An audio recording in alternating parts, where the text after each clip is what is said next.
welcome to the Dear Society show. My name is Malwande Kuba. And I am Zianda Kwala. Tonight we explore Africa through the Western gaze, a gaze that has played a potent role in guiding how Africa has been represented. We have seen Africa often portrayed through a lens of negativity as a continent burdened by poverty, conflict, and underdevelopment. Sadly, these stereotypes have to a certain extent overshadowed the incredible diversity, rich cultures, and achievements that Africa has always had. Indeed, Zianda. On the other hand, there is an emerging narrative that's starting to shine a light on Africa's resilience, innovation, and undeniable potential. We are talking about technological advancements and vibrant cultural contributions that are making waves across the globe. As we unpack this story, we'll be exploring both sides of this evolving narrative, showcasing the challenges Africa has faced, but most importantly, the amazing progress it continues to make. We took to the streets to get people's opinions, and here's what they had to say. Westernization is currently very heavy in our everyday today. The way we perceive men and their standards and how we treat and respect them is obviously influenced by Western standards. And in the little things like music, we appreciate things more that is produced by America rather than South Africa or Africa as a whole. So with Nigeria, it's had a positive impact, if you ask me, in some parts. Because if you look at Nollywood, that has been not very good for a long time, and it's only recently becoming, the standards for Nollywood movies are increasing because they're like comparing the films they have with Western films, and they're like, hey, we can do a lot better than what we've done before. So in that regard, it's good. We have seen in the previous clip that there clearly are different perspectives on how Africa is perceived. Malwande, have you ever thought about the influence the West has on us and our basic understanding of our African identity? Absolutely, Zianda. It feels like Africa has been performing on a global stage for centuries. But the real question is, whose script are we actually following? To delve deeper into this conversation, we are joined in studio by our amazing guest, screenwriter, theatre director, and television producer, Mr. Makhaula Ndebele, and classics master student, Ms. Mamtsane Nzane. Welcome and thank you for joining us. But before we delve into today's discussion, let us take a moment to acknowledge some of the positive developments in Africa. We have seen a remarkable growth in areas like technology and the economy, where African cities are emerging as innovation hubs. Africa is not only the cradle of humankind, but also the birthplace of various pivotal inventions. For example, the emergency autotransfusion device created by Nigerian doctor Otu Oviemo Ovaje helps save lives during recycling patients' blood during emergencies. Indeed, Zianda, Africa's contributions to mathematics also ran deep. The oldest known mathematical artifact, the Lebombo bone, discovered in Swaziland, dates back around 35,000 years. These are just some examples of Africa's rich history of technological and cultural advancements that continue to influence the world. Africa's advancements are not only limited to technology, but also include the scopes of culture and entrepreneurship. Its rich cultural heritage continues to inspire the world through filmmakers like Blitz Bazaule, who's known for the documentary Black is King and the remake of the film The Color Purple. Notable musicians from various genres have also made significant contributions to showcasing Africa's rich musical heritage, from the late Mama Miriam Makeba to the young and talented Tyler. Entrepreneurs from various industries like Aliko Dangote and Patrice Motsepe have also contributed to Africa's richness. Let us take a look. Let's take a closer look at some of the diverse aspects of African culture. Number 1. African art.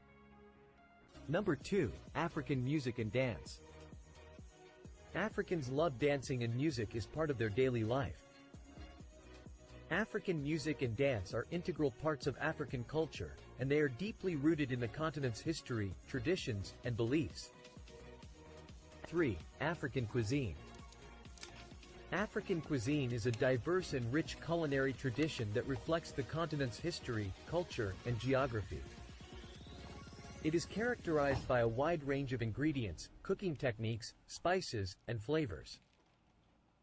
African traditional dishes are often associated with specific ethnic groups or regions. African markets. African markets are vibrant and dynamic places that are deeply rooted in the continent's rich cultural heritage. These markets are not just places to buy and sell goods but also serve as community centers where people come together to socialize and exchange ideas. African storytelling. One of the most enduring traditions in African culture is the art of storytelling.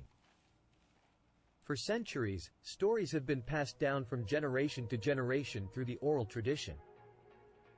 The necessity of storytelling in Africa goes beyond entertainment, as it plays a significant role in preserving history and passing down cultural values.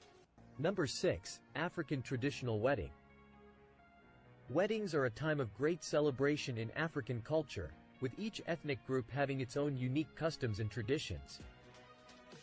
African traditional weddings vary from one culture to another, but they all share some common features. African textiles are rich in cultural significance and are an important part of African heritage.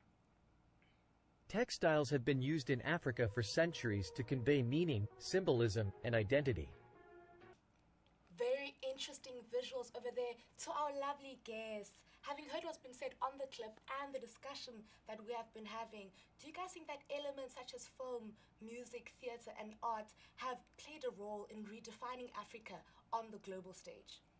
I'll start with you, Mr. Ndebele. I think most definitely. I mean, even through the African Americans, we see the dominance of how they influence the American culture.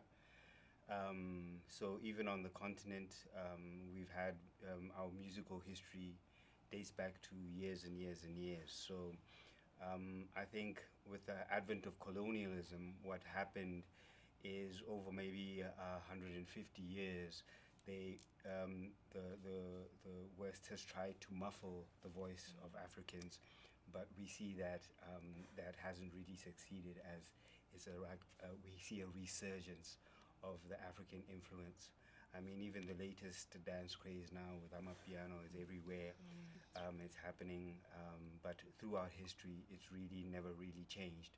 It's just that maybe it wasn't in the dominant media platforms, but with the event of social media, more people are able to express their voices, and we see the effects of that. Thank you. Having heard what Mr. Ndebele has said, what's your opinion, Ms. Nsane? I do agree with him. I do. I would also give props to globalization, which has allowed such changes. We have young African upcoming artists moving to the US, showing more of how diverse Africa is, from Nigeria to South Africa. Upcoming artists like Tyler. We had Beyonce make Black is King and kind of showcase, as much as there's a bit of controversy there, but showcase all the different cultures of Africa. We have movies like Black Panther, a bit inaccurate, but still it puts Africa on that global scale, which is amazing. Puts our voices out there, which is incredible. But I think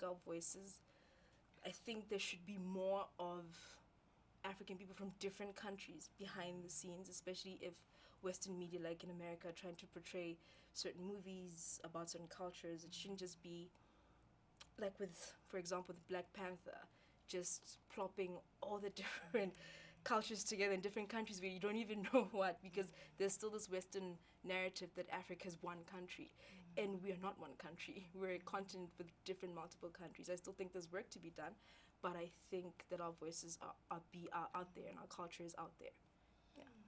Thank you, Ms. Nsane. Ms. Nsane spoke about the homogenization of African cultures.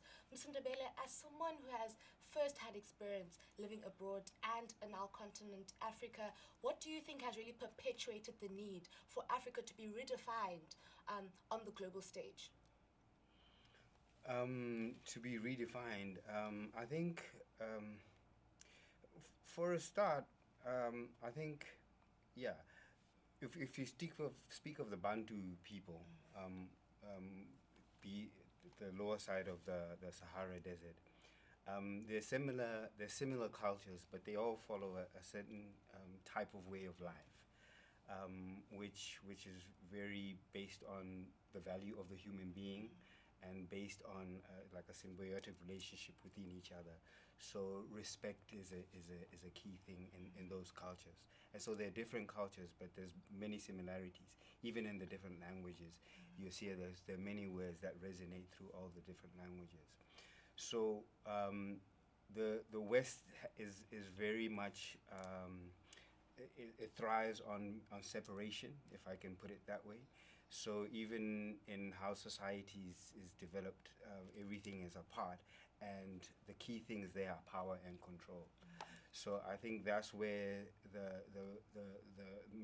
mainly where the clash is, and the West seeks to dominate everything. But in that seeking to dominate, I think the world shows that multiplicity is the way to live. So we just have to keep what we value and to hold that strong, and it necessarily comes up to the top, is what I think about that. Ms. Sane, the narrative that Africa has made little to no contribution to civilization is one that has haunted the continent for a very long time. What's your take on that? You know, do you believe that Africa's made any contributions to things like, you know, medicine, mathematics, astronomy, and literature? It has. It has. I mean, as a person that does classics, having to hear that we had no writing systems, that's why African history is not recorded, is absolute nonsense. To put it politely, it's absolute nonsense. It's always the excuse that I get every time. So it's African civilization. There's a writer called he's Diamond. He wrote Guns, Gems, and Steel, and believes that African civilized everything started in Africa. Everything. I mean, the best. The philosophers, the Greek philosophers, came to schools in Africa, and we have Egypt, for example. There were the pyramids of Egypt. It's clear that mathematics was there and architecture was there. Great mathematics. We were a very progressive, civilized society. So to have this very post-colonial, this very colonial and pre-colonial thought that no, we were not civilized is absolute nonsense. I do not agree with it at all. It's just unfortunate that we did not get to put our history in writing. But that should not remove us entirely from history, because Africa plays a very huge part in ancient history and in ancient civilization, in writing, in everything. All the best schools were in ancient Africa. The Greek philosophers borrowed from ancient African philosophy. The very first philosopher actually was an African man. Thank you very much, Ms. Tsane. We are just getting started, but before we dive deeper, we are going to take a quick ad break. Do not go anywhere. We'll be right back. When the university started, they had just invented flight. Have you seen what we're doing now? We have innovated, progressed, and strived for change. We had the first internet connection in Africa, and now we use nanotechnology. We have touched the world and even glimpsed beyond it. We have played, laughed, and found each other. And we don't plan on stopping. 120 years of pursuing the remarkable. Rhodes University, where leaders learn. Welcome back. We are continuing with our conversation. As much as Africa is a continent rich in culture and innovation, has also been subjected to narratives that emphasize hardship and underdevelopment. These often one-dimensional portrayals overshadow the full picture of Africa's identity. Now let us check in with the future leaders. What do young Africans think about their continent's development? Obviously, if you're going to look at a European perspective of what development is, what is that? Is that a country that's, I don't know, rich? What does that even mean? What does development mean? That's very objective. So obviously, if we're looking at Africa and we're trying to hold ourselves on the same level as them, of course we're going to be a step behind because they set the standards. Understand? So if I, for instance, am playing a sport, but I get to make the rules to make sure that you're going to fail at the sport, obviously you're going to be behind and worse at the sport than me. So when it comes to development, what are you talking about? Are you talking about like statistics and analysis that are created? You know, these concepts of like GDP, all those kind of things, these very quantifiable statistics that are, you know, created by Western civilizations. It's like, what do you mean by development? That's very objective, yeah. I feel like in as much as sasingathanda eqaleni, but zizi affect in a good way because now we are more developed. Umzekelo, not umzekelo kwezinye indawo growing up, but back in the day kwakukhona izangoma nentoni each and every town or village where abantu could go there, get helped, baphile. But now ezo zinto azisenzeki anymore. So ukubana as Western medicine kukho iikhemesti ngoku kukhona oogqirha, so now we can just go to a chemist rather than sithi bana sasisahleli kwimbo yethu ngesasibe sizule esithubeni sikhangela izangoma namagqirha to actually get medical help. Ms. Sane, as we have just seen and heard, the students clearly had opposing views. One thinks that development is, like, development according to who? They think that development should not be a thing that is defined by the West, while the other believes that colonization was something that actually helped Africa. What are some of the thoughts you have on that? I'm sorry, that's not true at all.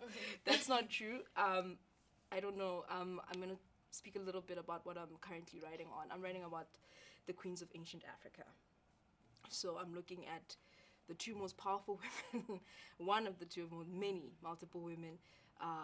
The two of them, one is Queen Amanirenas from the ancient kingdom of Kush, which is now modern-day Sudan. And one of them is Makeda, Queen of Sheba, who was from Aksum, which is now Ethiopia. And we literally, there's a course that we do, Ancient African History, which is just starting to introduce Africa into ancient African history into classics, just bit by bit. Of course, when we focus on African classics, we only focus on Egypt, but we're starting to realize that there are other civilizations that were very rich. And one of the women, like, there was a lot of, I think it's a dispersity of our history. There's a lot of gold and a lot of necklaces that were found during excavations by archaeologists that are now spread out in museums. And to show how rich our countries were, the main resources were gold, spices, and there was a lot of trading with Asian continents and with Asian countries, and also with Middle Eastern countries. So for people to say that development, colonization helped us is not true at all. They were literal rich living queens who ruled these countries, rich kingdoms, who had weaponry, who had money, who had gold, who had everything at their disposal, natural resources, and they were trading just fine. They were absolutely the wealthiest. One of the women writing about Makeda, Queen of Sheba, was one of the wealthiest women. It even said that her wealth could actually surpass Solomon. And as we know, Solomon was a wealthy man. So for people to say colonization helped us develop, it took us backwards. You see that within history, you see that within classic. It regressed Africa as a whole country, because in ancient African history, we were a very rich continent. Thank you, Ms. Nzane. The misrepresentation and stereotypical portrayal of Africans in dominant media has been widespread, globally, and its influence can even be seen in local African media. Several controversial advertisement scandals have emerged, illustrating this issue. Notable examples include H&M's 2018 Coolest Monkey in the Jungle ad and Dove's 2017 soap ad scandal, in which a black woman appeared to turn white after using their body lotion. In 2014, a Gilvy and Feed a Child released an ad in South Africa in which a black boy is depicted as a dog. The ad shows a white woman treating the child like a pet. Writer T.O. Molefe focuses on social transformation, the decoloniality theory, and African politics in his literary work. Here's what he had to say with regard to the misrepresentation of Africa and how it can be rectified. What misrepresentations do is they do this thing that I want to say it was W.B. Du Bois, who essentially spoke about double consciousness, which is kind of like seeing yourself through somebody else's eyes. There's parts of double consciousness that is beautiful, where if you see yourself through somebody else's eyes, and they depict you as you are, as you see yourself, and even they see you so clearly that they reveal to you parts of yourself you didn't even know existed. That's kind of like, wow, amazing. It's an amazing experience. But then there's a flip side of it too, that when you see yourself with somebody else's eyes, and they don't really see you as you are, they don't see you as human, they see you in some other way that isn't an accurate depiction of who you are, there is that moment of like, wow, kind of like that schism, that divide, where you're sort of faced with a choice of like, Do I either accept this depiction of myself and internalize it and become who this person sees me as? Do I reject it and sort of go in some other way? Do I fight this depiction of myself? And that kind of like engagement can change you in some kind of a way.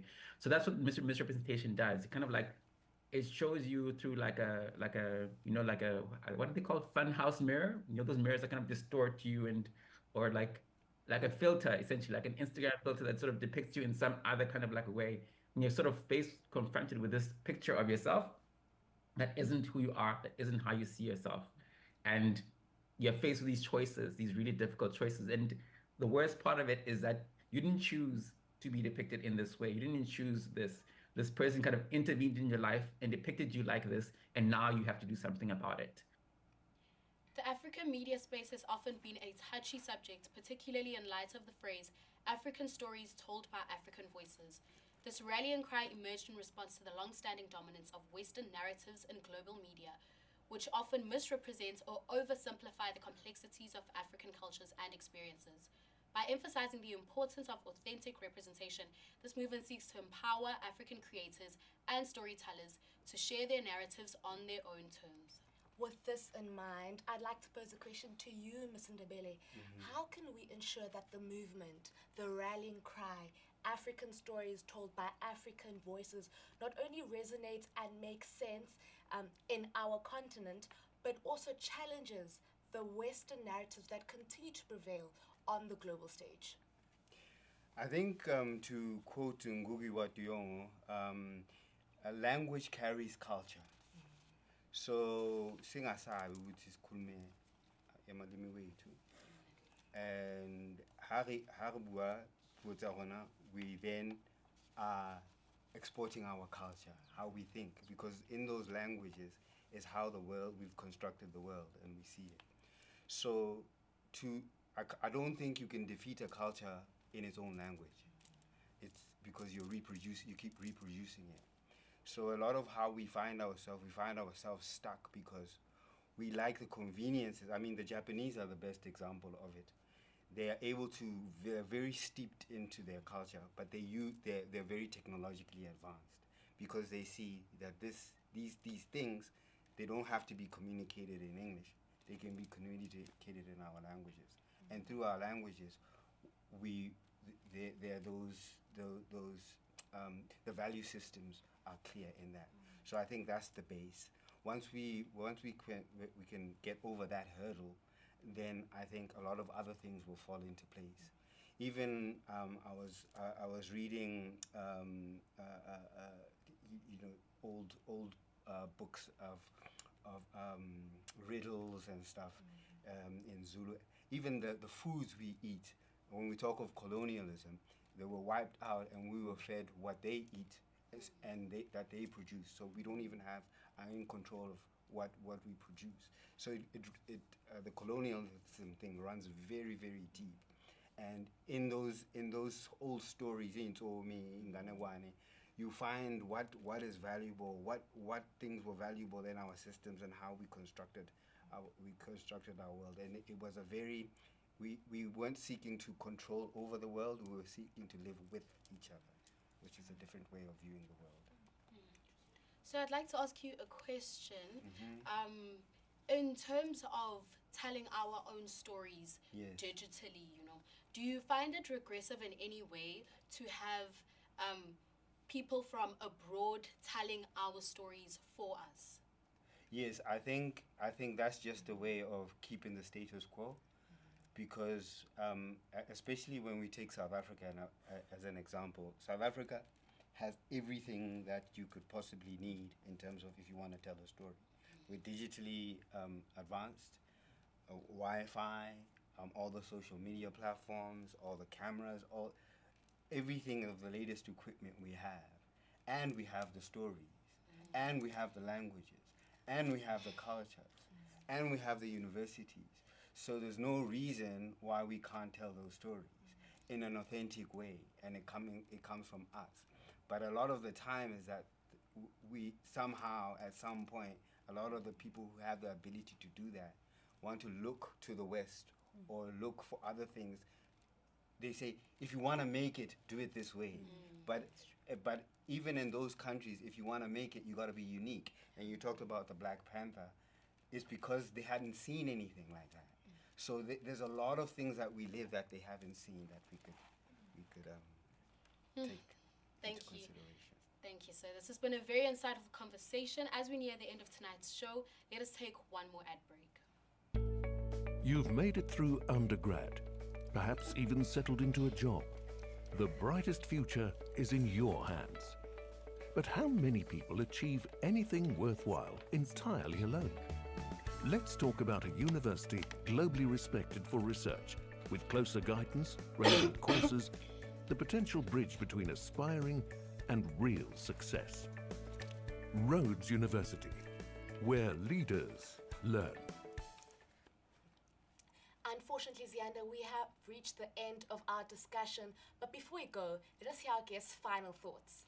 Mr. Molefe offers a very insightful perspectives on how Africa can shift the conversation, taking ownership of our identity and shaping the continent's story from our own perspective. Let us have a look. If you think what a narrative is essentially kind of like the interpretive layer. Narratives help us make sense of the stories we encounter in our everyday lives, the stories we encounter when we encounter in the media, the stories we sort of walk around the street. We see people, we create stories about them, about our experiences and about our lives. So that's what narratives do. They help us interpret these stories. And the narratives themselves are sort of framed within a broader kind of like meta-narrative, which is typically like an ideology. So the narrative, this narrative that has sort of come to being through the Western gaze about Black people, the place to change it is at the story level, by sort of telling different stories about ourselves. The kind of stories that we tell need to change. We need to be telling different stories about ourselves. Essentially, we kind of need to tell more humanizing stories about ourselves, given the state of dehumanization that kind of like exists. Present ourselves as we are, as human beings who are complex, who have desires, flaws, hopes, dreams, aspirations, fully complex human beings. And unfortunately, when it comes to the state of media, that's not kind of like the depiction that comes. It's typically kind of like one-dimensional depictions in a moment, that this is how a person is, they're never going to change, etc. I think part of that comes from what I was saying earlier about the state of media and publishing globally, but also like in South Africa. You know, there was the longest time when there was this huge push to transform the sector from one that was essentially owned and controlled by middle class and wealthy white men, to having a lot more diversity, a lot more different people in newsrooms, running magazines, creating film, TV, etc., in hopes that would by telling different stories, by having people bring different perspectives to the stories, will create more complete stories about the people being depicted. That worked to a certain extent, but I mean, I think as we all know, the way systems work is that you can replace the person who's sort of pulling the levers of the system with somebody else, but the system's still going to function the same way that it always had. It is evident that Africans telling their stories is not just an act of resistance, but an assertion of agency. Ms. Ndebele, as a theatre maker, what is your final message to the future generations of theatre makers and creatives? I think we're very gifted as a people, and I think we have a lot of facilities, and we have a lot of talent, and we have a lot of know-how, and is to do it with grace and compassion and love, and not to fear that, to live in fear, or to produce or to create in fear. To know that we are part of the best in the world, and we're going to change the world. There's a lot of hope in South Africa, and I look forward to it. Ms. Sani, any final remarks? I just think people should know their history.